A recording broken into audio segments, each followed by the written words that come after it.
Chapter 1. I accidentally married the ice general. In the entire history of dramatic exits, Feiyan believed hers deserved a place of honor. One moment she was sitting demurely beside her stepmother during the mid-autumn palace banquet, listening to the emperor drone on about strategic alliances and the importance of duty. The next she was on her feet, wine cup held high, declaring, "I'm already engaged, your majesty." The words echoed through the gold-laced hall like a sword slicing through silk. Her stepmother fainted. Her father dropped his cup. A eunuch gasped so hard he almost swallowed his tongue. Emperor Taizhen blinked. To whom? Feiyan's mouth opened. Nothing came out. Quick, pick a name. She scanned the banquet table, passing over the oily merchant's son, the smirking seventh prince, and then a wall of black armor, silver trim, and the most terrifying scowl she had ever seen. General Shen Liang.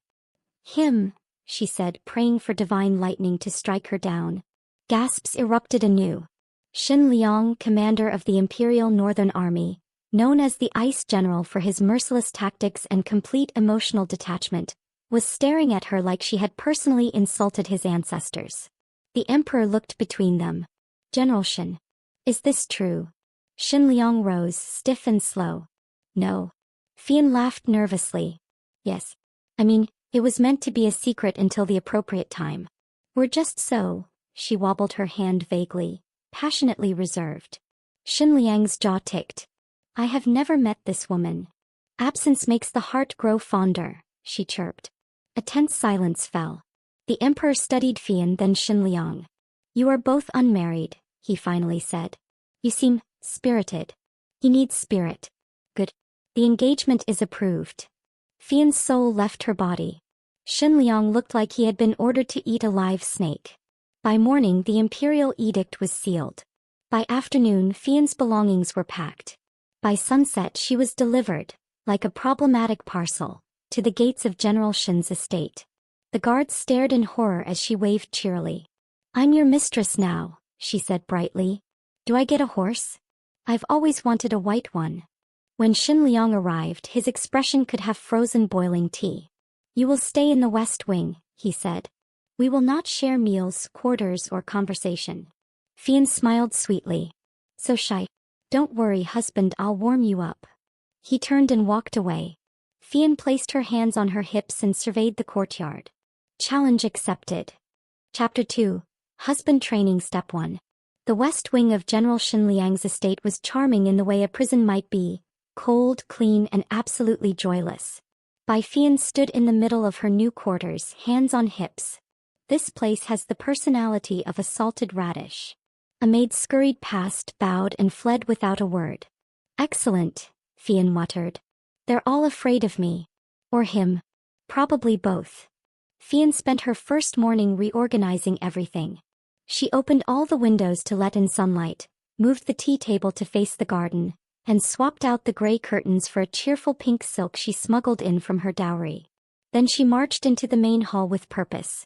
General Shen Liang was at his writing desk, reviewing military reports with the intensity of a man dissecting a battlefield corpse. Husband, she called. He did not look up. Feiyan walked over, leaned across the desk, and placed a small embroidered pouch in front of him. He glanced at it. A token of my affection, she said. A what? A sachet. I do not require perfume. It's not perfume. It's essence of pine and courage. Silence. He grinned. You're welcome. Shen Liang set it aside like one might set down a frog. Undeterred, Feiyan continued. I've drawn up a schedule. A what? For husband training. He looked at her. Blinked. Husband. Training. Yes. Just a few lessons in warmth, affection, how to smile like you're not about to execute someone. Basic stuff. No. Feiyan whipped out a scroll and unrolled it dramatically. Week 1. Eye contact that doesn't frighten livestock. Week 2. Public endearments. Baby steps, e.g., dear, beloved, my tiny feral bride. Week 3. Holding hands without flinching. She beamed. We can go slow. Shen Liang stood. This is absurd. Absurdly effective. I am a general, not a court performer. And yet here you are, married to a woman who treats every day like a festival. He gave her a long, hard look. then turned and left the hall. Feiyan called after him, "We'll start with hand-holding tomorrow." The next day Feiyan ambushed him in the garden. He was practicing sword forms, sweat glistening on his brow. A sight that made Feiyan pause for reasons entirely unrelated to martial discipline. She skipped up beside him. "Time for lesson 1. I am holding a sword. Let's switch it for a hand." He did not dignify that with a reply. Feiyan reached out boldly and grabbed his free hand. He froze. She smiled up at him. "There. Was that so painful?" He stared at their joined hands like they were some foreign tactical weapon. Then he said, "Your hands are warm." Feiyan blinked. "Because I have blood and emotions," she replied, stunned. He pulled away. Progress, she thought triumphantly. Later that evening, Feiyan found a bowl of her favorite osmanthus soup placed outside her quarters. No note. No messenger. He picked it up, heart fluttering slightly. She wasn't sure what was more dangerous, his silence or the possibility he was starting to care. Either way, she smiled. Lesson 1, passed. Chapter 3. The General Who Hates Mooncakes. The Mid-Autumn Festival arrived like an excited ant, colorful, loud, and impossible to ignore. Feiyan woke up giddy. Festivals meant sweets, lanterns, and, most importantly, an excuse to flirt with her emotionally unavailable husband in front of other people. She burst into the kitchens at dawn. "Prepare extra mooncakes. I shall personally deliver them to my beloved." The head cook nearly dropped a ladle. "The general doesn't celebrate, my lady." "Nonsense," Feiyan said cheerfully. "Everyone celebrates. Even stone statues wear hats during festivals." By mid-afternoon, the estate had been lightly but tastefully decorated. Feiyan had arranged for lanterns shaped like rabbits, dragons, and her personal favorite, a grumpy general holding a sword. "Too lifelike," one servant whispered. "It might scare the children." Feiyan clutched a lacquered box of mooncakes and marched to Shen Liang's study. He was, unsurprisingly, reading a scroll like it owed him money.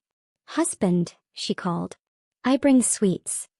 He looked up slowly as if bracing for a magical explosion. She set the box down. "These are my special family recipe mooncakes. The filling is, wait for it, sweet lotus, salted duck egg, and a hint of plum wine." He stared at the box like it might bite him. Feiyan beamed. "Eat one." "No. Husband, I hand-folded the dough. I do not consume desserts." Feiyan gasped. "Are you even human?" He ignored her. Later that night the lanterns were lit. Music drifted through the air. Servants whispered that General Shen hadn't attended a festival in 10 years. Feiyan stood at the edge of the courtyard, a little deflated. So she climbed the roof. Perched like a smug cat, she lit a small lantern of her own, a delicate paper phoenix with tiny golden feathers. "What are you doing?" came a voice below. She looked down. Shen Liang was standing beneath the eaves, arms crossed. "Admiring the moon," she said. "Alone." He stared. "Unless you want to join me," she added, wiggling her brows. He sighed and with shocking grace jumped onto the roof. They sat side by side in silence for a moment.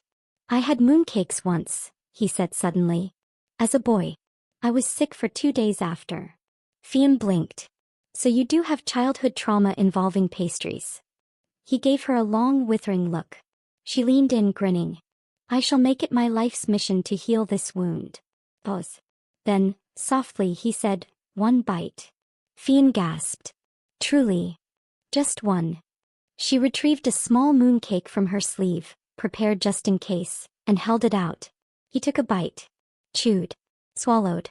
Nodded. "Not awful." Feiyan sparkled like the lanterns. She offered the rest. He took it. Beneath the full moon, with the city glowing below and the wind rustling the lantern strings, Feiyan leaned her head on his shoulder. He didn't pull away. Progress. Sweet mooncake-flavored progress. Chapter 4. Pillow Wall Treaty. Sharing a roof was one thing. Sharing a room was another. The news came abruptly during a sudden downpour, when a leak in the west wing forced Feiyan's maids to scurry across the estate in panic. "The roof tiles are loose, my lady," one explained breathlessly.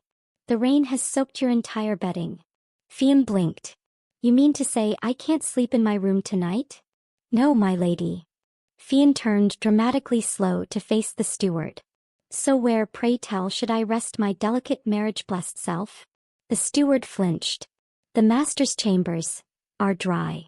General Shen Liang's face remained a perfect blank when the arrangement was announced to him. I require no such disturbance, he said. Feiyan batted her lashes.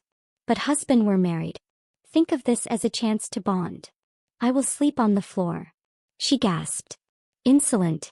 I shall report you to the Ministry of Wifely Rights. He stared. She beamed. That night, they stood in his austere sleeping quarters, facing the massive carved bed like it was a battlefield. Feiyan climbed in first, dramatically flopping onto one side. Shen Liang stood stiffly by the bed. I will construct a boundary. Feiyan watched with amused curiosity as he placed a straight line of pillows down the center of the bed, precisely measured and flawlessly symmetrical. There, he said, satisfied. No crossing. Is this a border dispute or a bedtime treaty? Treaty. Then I demand visitation rights. He didn't answer. She smirked and snuggled into the blankets. Sleep tight, husband. He lay down on his side, back rigid, eyes open. Are you awake? Yes. She rolled over to face him across the pillow wall. If I breathe too loud, will you exile me to the stables? Possibly. Feiyan giggled. Around midnight, thunder cracked. Rain pounded the windows. Feiyan stirred, grumbling, and reached instinctively across the wall of pillows. Her hand landed on something firm, warm, and very much human. She blinked. Shen Liang's eyes were open. He was still awake. Of course. Your hand is on my arm. I noticed. Another boom of thunder. Feiyan shivered. I hate storms. Silence. Then to her shock, Shen Liang's hand shifted ever so slightly, closer. Not touching but willing. He took the offer. Fingers laced. Just for a moment. The storm continued. But Feiyan slept. And the pillows stayed where they were. Chapter 5. The Jealous General. Wait, what? It started with a flute. Feiyan was walking through the gardens, humming and twirling a silk fan, when a lilting melody caught her attention. Someone was playing beautifully, too beautifully for a servant. Curious, she followed the sound. Near the eastern pavilion, a young man in embroidered robes sat beneath a ginkgo tree, flute to his lips and a charming smile on his face. Lady Bai, he greeted, lowering his instrument. A beauty like you shouldn't be alone on such a fine day. Feiyan blinked. Have we met? Only in dreams, he said smoothly, bowing with flair. I am Prince Xiaoyan, cousin to His Majesty, visiting the general's estate on imperial orders. Royalty. And flirty royalty no less. Feiyan chuckled. And here I thought the palace only sent scrolls and headaches. Prince Xiaoyan grinned. Shall I offer myself as entertainment instead? Before she could reply, the air chilled. I believe the lady is quite entertained already, came a voice behind her. Feiyan turned. General Shen Liang stood there, arms crossed, expression thunderous. Oh, husband, she said cheerfully. Did you come to enjoy the music too? I came to find out why my wife was missing from morning tea. Prince Xiaoyan arched a brow. I didn't realize General Shen was the jealous type. I'm not, Shen Liang said coldly. But I am protective of imperial property. Feiyan choked on her laugh. Excuse me. Shen Liang offered no clarification. Back in the manor, Feiyan pouted as she trailed behind him. So, jealous, I merely found the prince's behavior inappropriate. She clasped her hands dramatically. He called me a beauty. You didn't even argue with him. Should I be flattered or concerned? You are free to speak to whomever you please. He stopped walking. That's not the answer of a man who laced fingers with me during a thunderstorm. He turned, eyes narrowing slightly. That was a unique circumstance. So your affections are weather-dependent? No. He grinned. Then it was jealousy. He was silent. Feiyan stepped closer. Don't worry. If I'd wanted the prince, I would have stolen his flute and proposed on the spot. Shen Liang exhaled barely. She added, but I already have a husband who builds pillow walls and glares at royalty for me. How could I ever replace that? He walked away. She followed, laughing. That night, another bowl of osmanthus soup appeared by her door. No note. Feiyan smiled and whispered into the night, Good night, my jealous general. From somewhere in the shadows unseen he stood guard until she fell asleep. Chapter 6. Operation Make the Ice General Laugh. Feiyan had many talents: embroidery, terrible; dancing, mediocre; and matchmaking, arguably illegal. But her finest talent, without question, was making people laugh. Unfortunately, her husband was not people. He was Shen Liang, supreme commander of stoicism, general of silence, and emperor of blank expressions. But that was about to change. Operation Make the Ice General Laugh, she declared, pointing a chopstick toward the sky during breakfast. A maid dropped a bowl. Shen Liang across the table didn't blink. Feiyan leaned forward. Do you know how long it's been since you smiled? I have no reason to, he said simply. She gasped. So tragic. So heroic. So unacceptable. He went back to eating. She went back to scheming. Tempt 1. The Goose Parade. Feiyan hired a local farmer to bring in 5 geese dressed in miniature armor. They waddled across the courtyard with banners bearing the character "For Victory." Shen Liang paused mid-step. Blinked once. Nothing. Feiyan sighed. Next. Attempt 2. Impersonation theater. That evening she stood before his study dressed in full general's uniform. Oversized armor, wooden sword, and a scowl that would shame the heavens. I am General Shen Liang, she boomed, and I will now recite a love poem very sternly. She performed. She stomped. She fell over. Shen Liang looked up from his scroll just long enough to say, Your helmet is backwards. Feiyan groaned. He's too powerful. Attempt 3. The Tickle Trap. She jumped out from behind a screen with feathers in hand. Prepare to be unstoic. He caught her wrists before she even got close. I trained in anti-ambush drills, he said. She pouted. I'm trying to save your soul from eternal boredom. He released her. You're persistent. He grinned. You have no idea. That night she lay on her side of the bed, staring at the pillow wall. I'll get you to laugh someday, she whispered into the dark. And when I do, I'm writing it into an official scroll and sending it to the palace. A long silence. Then softly. That would be treason. She sat up. Was that a joke? Shen Liang didn't answer. But she swore just for a second. His lips twitched. Progress. Chapter 7. Of Illness and Affection. Autumn came swiftly, bringing with it cold winds, falling leaves, and an alarming shortage of ginger tea in the general's manor. Feiyan, however, refused to let a little chill ruin her routine. She still pranced about the courtyard every morning in light robes, teasing the guards and offering the cook unsolicited soup critiques.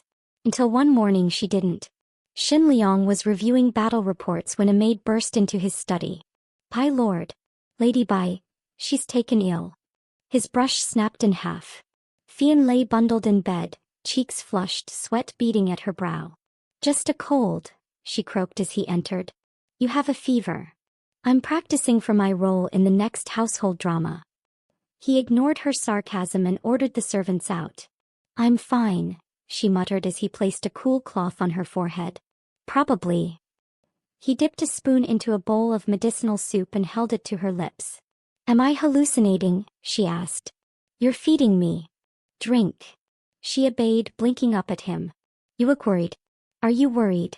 I dislike interruptions to the household's stability. He chuckled weakly. You're adorable. I am not. You so are. He sighed. Sleep.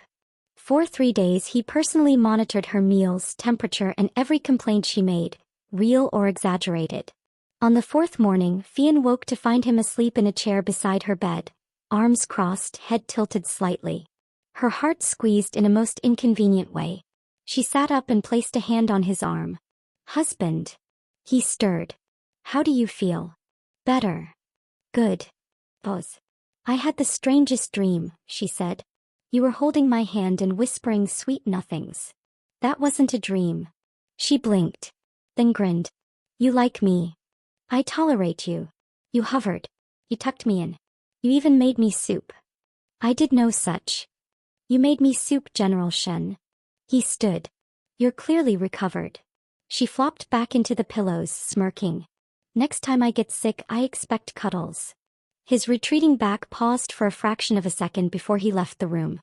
Feiyan pulled the blanket up to her chin, smiling to herself. She didn't need him to say it. She already knew. Chapter 8. The Love Letter Incident. Feiyan never meant to snoop. Tuli. She simply tripped over a floorboard in Shen Liang's study while reaching for her embroidery needle, completely by accident, and discovered a loose panel in the shelf. Inside was a lacquered box, sealed with a simple red ribbon. Temptation, thy name is curiosity. She hesitated for exactly 2 seconds, then untied the ribbon. Inside. Letters. Not official documents. Not orders. Not military reports. Letters. Dozens of them. Some neatly written, some with smudges or scratched out lines. All in Shen Liang's handwriting. And every single one addressed to her. Feiyan's breath caught. The first one began. To the woman I call wife, though she does not yet know the weight of her name in my heart. She sat down hard. When Shen Liang returned from morning drills, he found her sitting in the study, letters spread around her like petals in the wind. He stopped in the doorway. You opened the box. I fell, she said. He said nothing. I found a hidden panel. Still nothing. And then I read everything. He exhaled. I see. Feiyan stood and held up a sheet. You called me, the summer storm that ruined my solitude. That's practically a love poem. It was meant to remain private. You wrote 38 of them. 39, he muttered.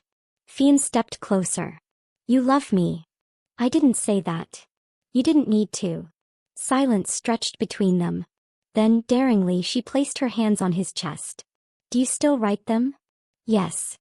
Will you write one while I watch? No. She leaned up on her toes. Will you read one aloud? No. Will you kiss me instead? He blinked. She smiled. And, in one fluid motion, he leaned down and did just that. It was slow. Sure. Like a general laying claim to his greatest victory. Feiyan's arms wound around his neck.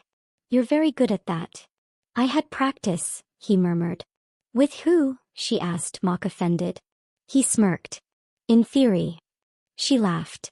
And far above them, the letters fluttered in a sudden breeze, witness to the moment the ice general surrendered. Chapter 9. A Kiss in the Rain. The rains returned, soft and persistent, soaking the gardens and cloaking the estate in a misty hush. Feiyan, ever the rebel, danced through the drizzle barefoot. Rain brings blessings, she said cheerily, lifting her arms like a flower in bloom.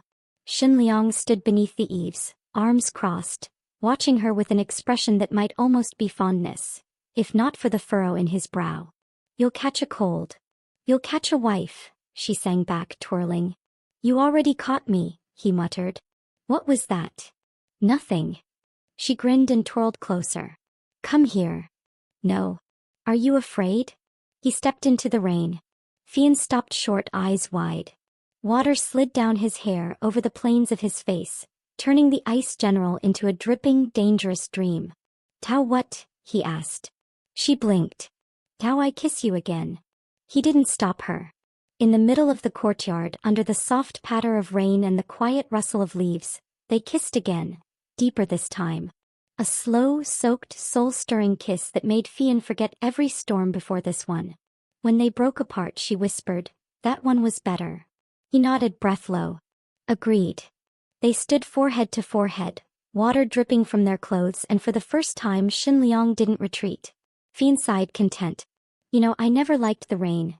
Until now. Then I'll make sure it rains more often. She blinked. Was that a romantic promise? It was a weather prediction. She laughed and tugged him back in. Chapter 10. When the ice finally melts. The next morning dawned bright and clear, the first true sunlight after weeks of cloud.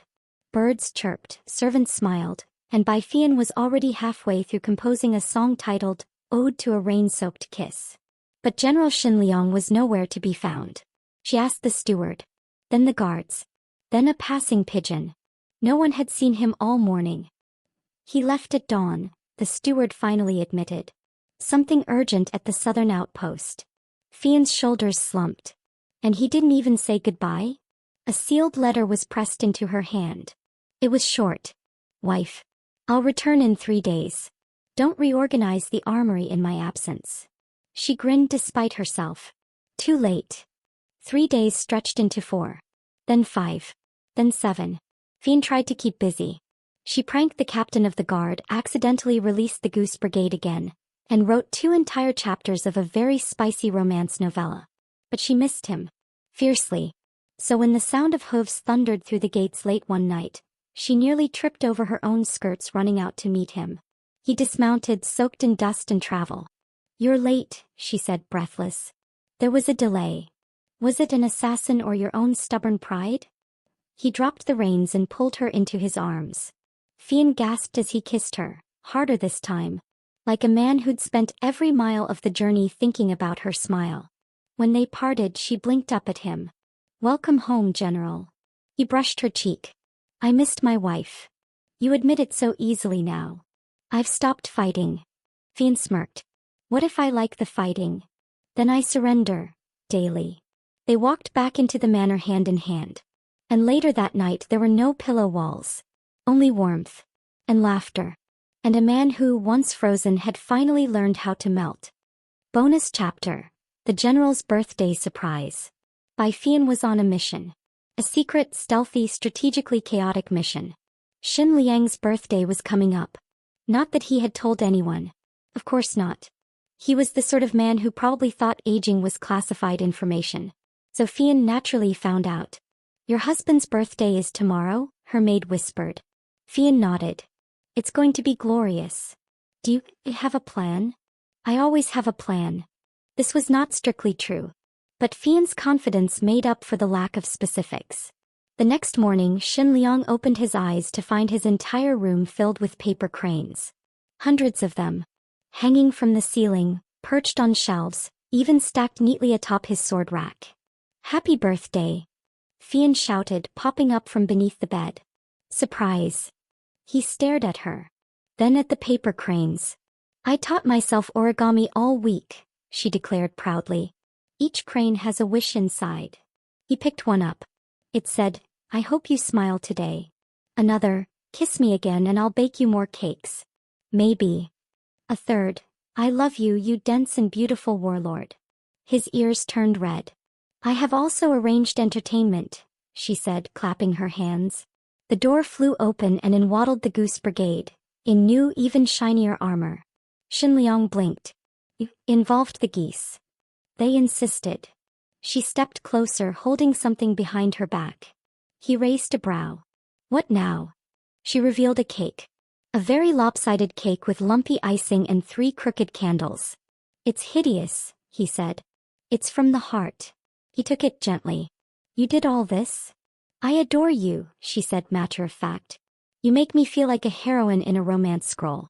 You guard me like treasure, tease me like a friend, and kiss me like I'm air and fire all at once." He leaned down and kissed her again, slow, reverent. When they parted, he whispered, "I love you too." Feiyan smiled like the sun. "Best birthday ever." From the corner, a goose honked approvingly.